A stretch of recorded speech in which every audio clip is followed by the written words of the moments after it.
Hello and welcome back to our channel. So today in this video we are going to discuss about how to block words on threads. So without wasting much of our time, let's get straight into the video.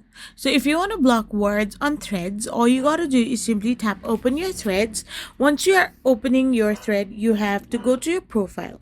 Once you're in your profile as well, you need to simply tap on the menu bar. After tapping on the menu bar, that is the two lines option on the top right hand side of the corner, you need to go to tap on content preferences. After this, you can tap on hidden words.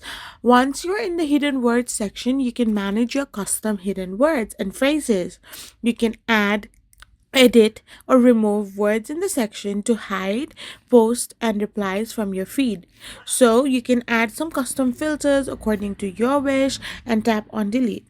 So this way you can block words on threads that are malicious and which you do not entertain at all. I hope you found this video helpful, so don't forget to hit that subscribe button and do give us a thumbs up. We will be back again with more informative videos. Thank you for watching and stay tuned for our next video. We will be back again really soon.